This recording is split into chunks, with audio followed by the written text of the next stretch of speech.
Hello students, welcome back to our channel virus education centre. तो आप सभी का स्वागत है हमारे चैनल वायरस एजुकेशन सेंटर में। जैसा आप सभी को पता ही है कि यहाँ पे आपको मिल रहे हैं साइंस के लेक्चर, मैथ के लेक्चर और एसएसटी के एक्सपर्ट टीचर आपको यहाँ पे पढ़ा रहे हैं एब्सोल्युटली फ्री। तो उसी को कंटिन्यू करते हुए मैंने भी जो चैप्टर 1 रियल नंबर था उसके बहुत सारे लेक्चर लिए हैं। अगर आपने नहीं देखे हैं तो आप उनको देख लीजिए। काफ़ी अच्छे से वहाँ पे हर चीज़ को एक्सप्लेन किया गया है, छोटी छोटी बेसिक्स को भी ध्यान में रखा गया है। क्या होता है कि क्वेश्चन तो हर कोई करा देता है, क्वेश्चन तो हम करवा देते हैं, लेकिन प्रॉब्लम बच्चों की ये रहती है कि जो बेसिक है, छोटी छोटी बातें हैं, वो हम नहीं बता पाते। तो यहाँ पर जो आपको बताया जा रहा है बेसिक से आपको पढ़ने को मिलेगा। और आज का जो क्वेश्चन होने वाले हैं वो प्रूविंग के होने वाले हैं। बहुत ही ट्रेंडिंग क्वेश्चन रहता है, बच्चे बहुत ही ज़्यादा इसको सर्च करते हैं, ढूंढते हैं और समझने की कोशिश करते हैं, पर उन्हें ये क्वेश्चन बहुत ही कॉम्प्लिकेटेड लगता है। तो इसी को शुरू करते हैं और आज मैं भी इसको आपको समझाने की कोशिश करूंगा और इसको सॉल्व कराऊंगा कि ये आखिरकार कैसे प्रूव किया जाता है। इतना ट्रेंडिंग क्वेश्चन है, इतना इंपॉर्टेंट क्वेश्चन है कि एग्जाम में हर साल आता ही आता है कि भैया प्रूव कीजिए कि ये रूल इरेशनल है। वैसे तो हमें मालूम है, हमने क्लास 9th में इसको पढ़ा था और टीचर ने बताया था कि जितने भी इम्परफेक्ट स्क्वायर रूट होते हैं वो सारे के सारे इरेशनल होते हैं, है ना। लेकिन फिर भी हमें यहाँ प्रूव करना है कि ये वाकई इरेशनल है। वहाँ हमने जानकारी ली थी कि ये इरेशनल है, यहाँ हम प्रूव करेंगे, वेरीफाई करेंगे और इसको रिसर्च करेंगे, छान कर देखेंगे कि वाकई में इरेशनल है भी या टीचर ने हमको ऐसे ही बता दिया था कि ये क्या है भाई, इरेशनल है। इसमें दो तरीके के क्वेश्चन होते हैं, एक अकेला नंबर इरेशनल नंबर, एक जो टाइप का क्वेश्चन है वो अकेला होता है, और दूसरे में बेटा क्या होता है कि कंपाउंड मिल जाता है। कंपाउंड का मतलब इरेशनल के साथ कोई रेशनल नंबर भी हो सकता है। तो दोनों क्वेश्चन करके दिखाऊंगा आपको। उसके बाद जितने भी इस टाइप के क्वेश्चन होंगे वो आप खुद से कर सकते हो, क्योंकि सारे क्वेश्चन करने का जो तरीका है वो बिल्कुल एक्यूरेट है, सेम है, एक जैसा है, सेम टू सेम। जैसे आप इसको करेंगे वैसे ही दूसरे क्वेश्चन को करेंगे।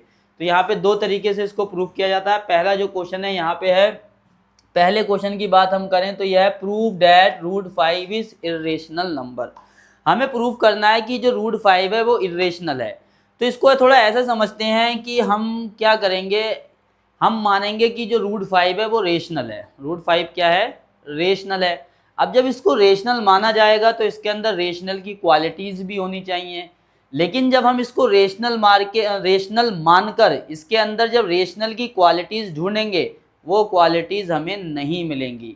तो हम फिर एंड में कहेंगे कि भाई हमने इसको रेशनल माना था पर रेशनल जैसी क्वालिटी इसके अंदर नहीं है, इसलिए हमने इसको गलत सपोज किया था कि ये रेशनल है। वाकई ये रेशनल नहीं, क्या है, इरेशनल है। तो इसी को लिखेंगे लेट एज्यूम दैट। सबसे पहली लाइन यही होती है कि लेट एज्यूम कॉन्ट्रेरी। कॉन्ट्रेरी मतलब विरोध, मतलब अपोज। तो let assume contrary that root 5 is rational number. हमने इसको क्या सपोज कर लिया कि भाई ये क्या है, एक रेशनल नंबर है। ये क्या मान लिया हमने, एक रेशनल नंबर है। अगर ये रेशनल नंबर है तो इसको रिप्रेजेंट किया जा सकता है a अपॉन बी की फॉर्म में। सबको पता है कि रेशनल नंबर की डेफिनेशन क्या होती है, the number which can be represent in the a upon B या p अपॉन q फॉर्म। तो ये जब रेशनल माना है तो इसे a अपॉन बी की फॉर्म में लिख सकते हैं, वेयर, जहां पर हमारा जो a और b है, a एंड b आर क्या है, को प्राइम इंटीजर्स। क्या हैं ये, को प्राइम इंटीजर्स हैं। को प्राइम इंटीजर्स का मतलब है इनका जो HCF होगा वो 1 है। मैंने जो सपोज किया है, जो a और b जो रिप्रेजेंट किया है, ये कैसा किया है, को प्राइम किया है। को प्राइम का मतलब ये सिंपलेस्ट फॉर्म में है। किसमें है, सिंपलेस्ट फॉर्म में है, मतलब ये और ज्यादा कैंसिल आउट नहीं हो सकते कोई भी इंटीजर हैं, क्योंकि को प्राइम है और इनका HCF 1 है। ठीक है, ये बात याद रखना, आगे काम आएगी। अब जब ये a अपॉन बी आ गया, ये रूट 5 आ गया, तो अब इसको और सॉल्व कर लेते हैं। तो सबसे पहला काम रहेगा स्क्वायरिंग ऑन बोथ साइड। क्या कर लेते हैं, स्क्वायरिंग ऑन बोथ साइड, दोनों तरफ स्क्वायर कर लेते हैं। Squaring on both side, square क्यों कर रहे हैं, ताकि ये जो अंडर रूट है यहाँ से एलिमिनेट हो जाए, हट जाए। तो ये हो जाएगा root 5 whole square is equal to a upon B whole square. अब स्क्वायर से ये स्क्वायर रूट कैंसिल आउट हो जाता है, तो यहाँ मिलेगा 5 इक्वल ए स्क्वायर अपॉन बी स्क्वायर। ठीक है, अब क्या करेंगे हम, अब आप देख सकते हो कि ये बी स्क्वायर को इधर ले आएंगे तो ये इसमें मल्टीप्लाई में आ जाएगा, तो ये हो जाएगा 5b square is equal to A square. अब आप बताइए अगर बी स्क्वायर को इधर लेके जाएंगे तो ये डिवाइड में जाएगा, किसकी डिवाइड में जाएगा, ए स्क्वायर की डिवाइड में जाएगा।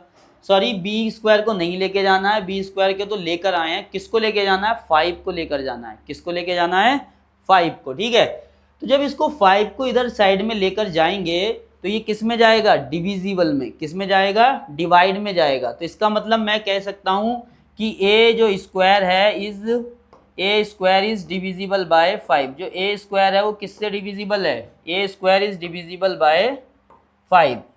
मतलब जो ए स्क्वायर है वो 5 से कहीं ना कहीं क्या होगा, डिविजिबल होगा, क्योंकि उसके अपॉन में आ रहा है, क्या आ रहा है, उसके अपॉन में आ रहा है। और जब ए स्क्वायर डिविजिबल बाय 5 से है तो इसका मतलब ए भी क्या होगा, A is also divisible by 5, A is also divisible by 5।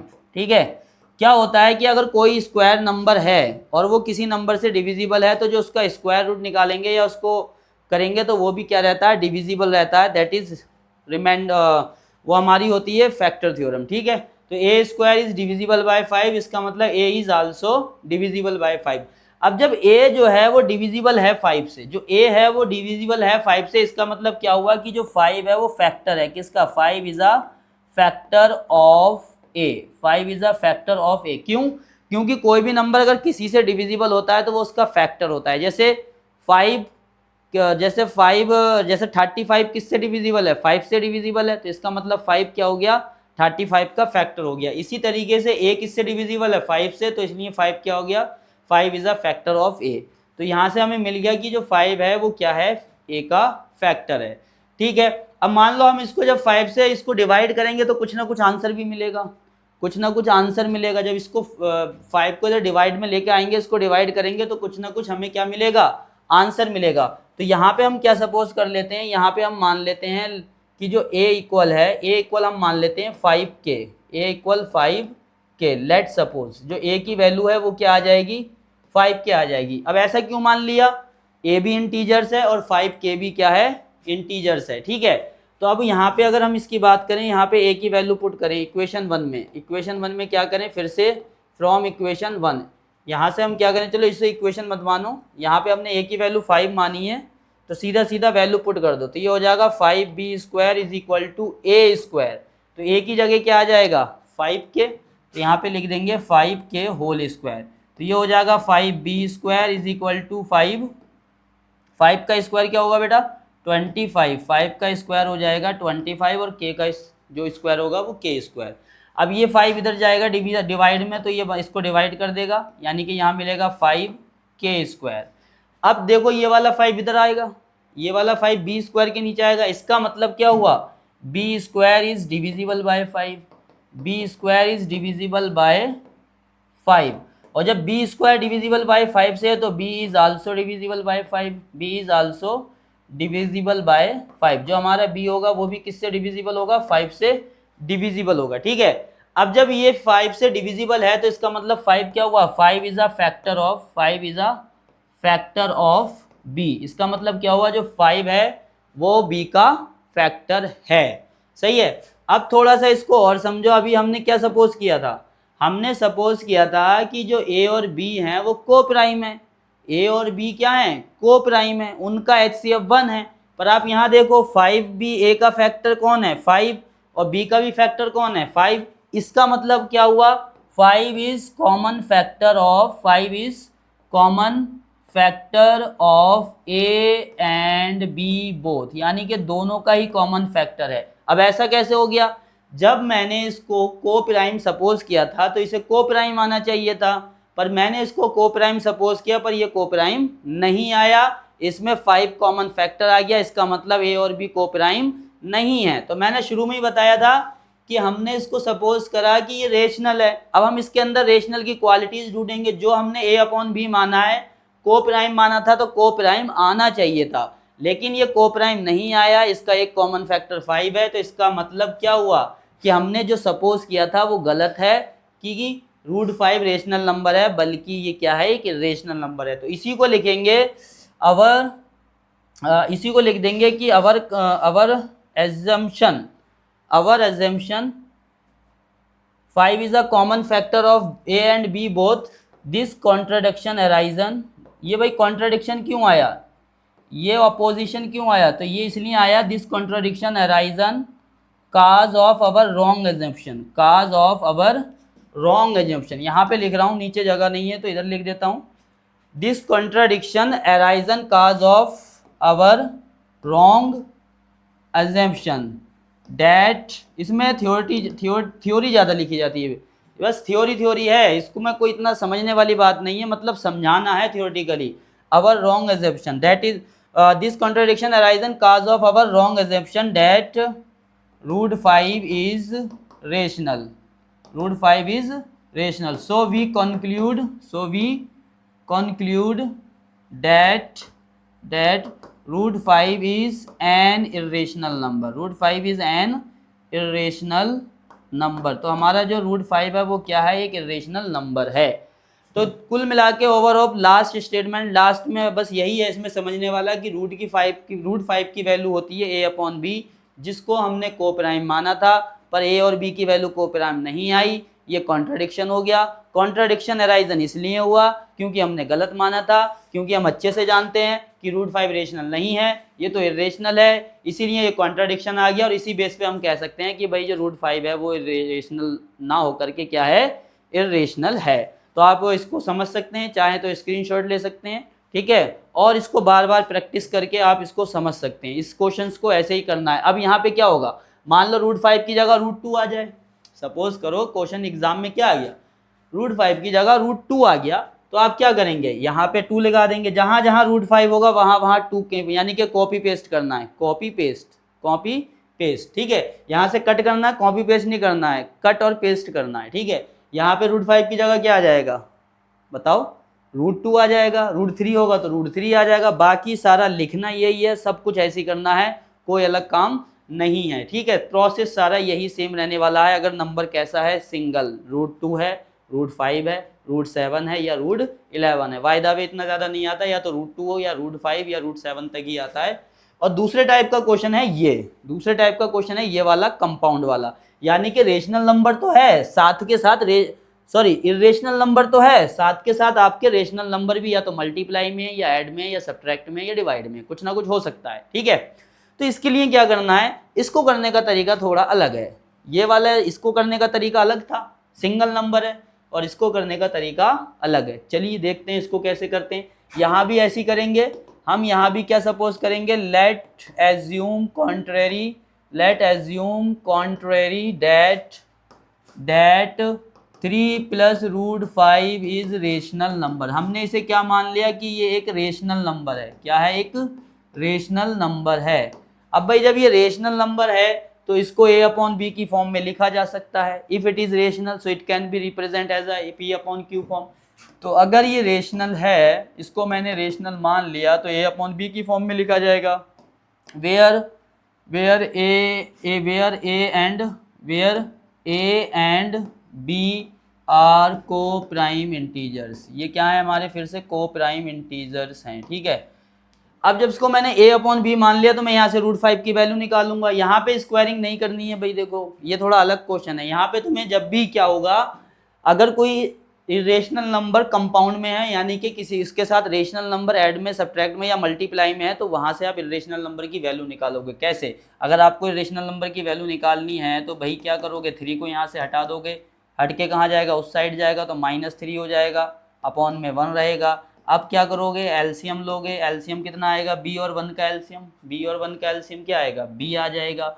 b को b से डिवाइड करेंगे तो 1 आएगा, 1 को a से मल्टीप्लाई करेंगे तो a आएगा, यहाँ b को 1 से डिवाइड करेंगे तो b आएगा, और b को 3 से मल्टीप्लाई करेंगे तो 3b आ जाएगा, ठीक है। ये हमारा 2 किस में है, मल्टीप्लाई में है, तो किस में चला जाएगा भाई, जल्दी से बताओ किस में जाएगा, डिवाइड में जाएगा। तो ये हो जाएगा a - 3b/2b। बस इतना ही कर लेना है इसके अंदर इतना ही करना है। उसके बाद थ्योरी लिखनी है, इसके बाद क्या करना है, थ्योरी लिखनी है।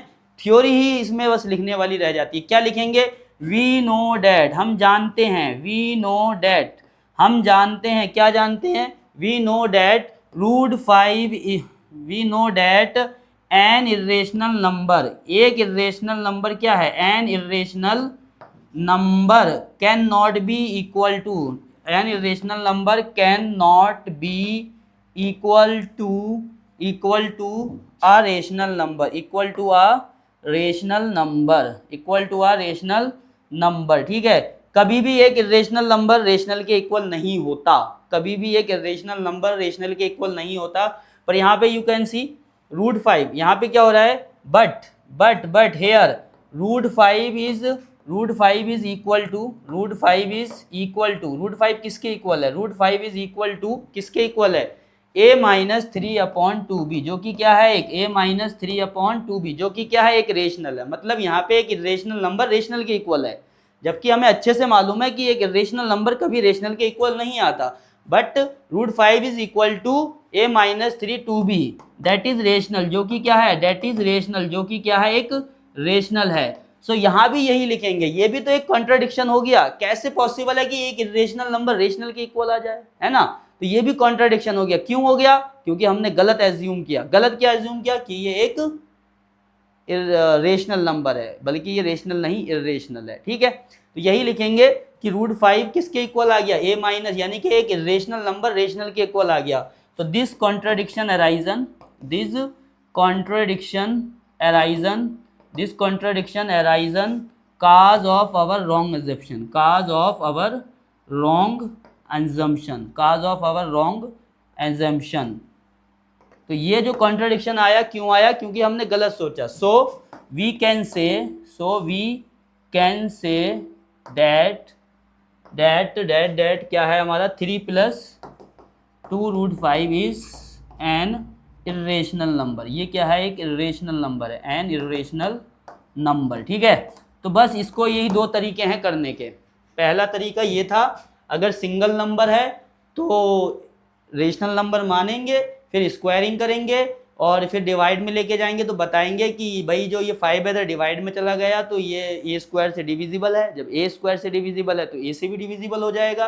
और 5 इज अ फैक्टर ऑफ ए, इसका मतलब जब ये ए से डिविजिबल है तो 5 का फैक्टर होगा। फिर हमने ए को 5 के मान लिया, क्योंकि जब डिवाइड करेंगे तो कोई ना कोई आंसर आएगा।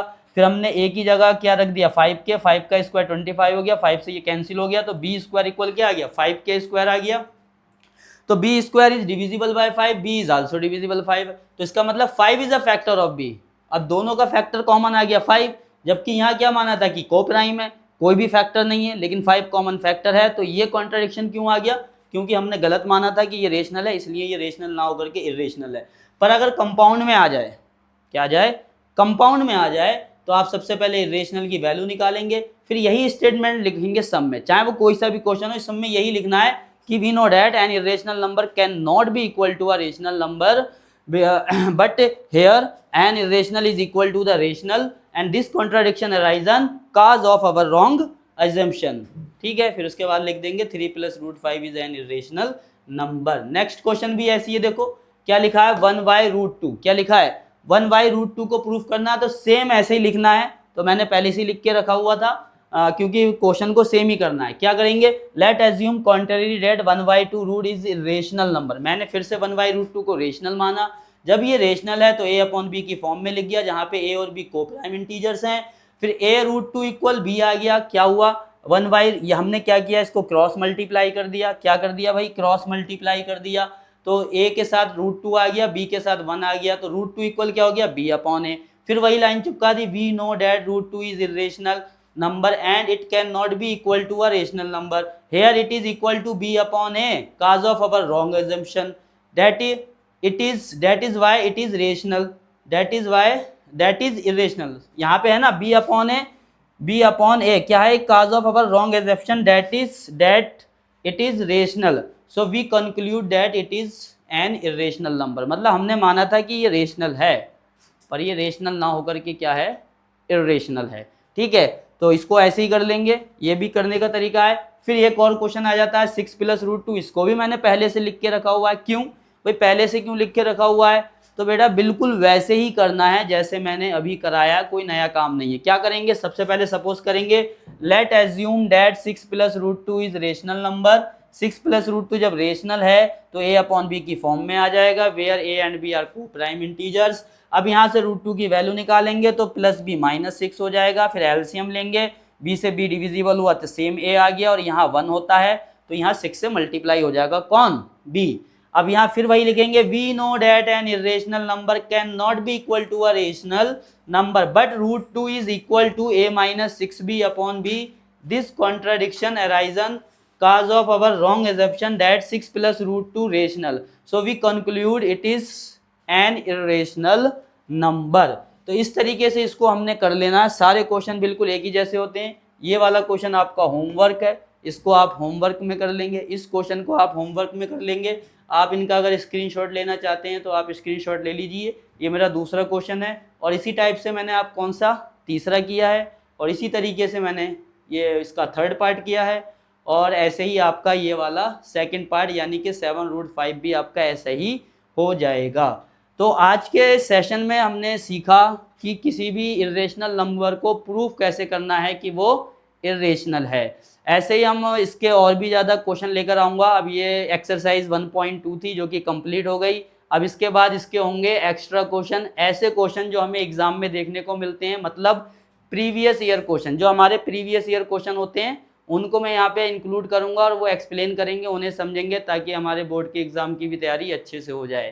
तो वेट कीजिए अगले लेक्चर का, तब तक देखते रहिए हमारे channel virus education centre. Thank you.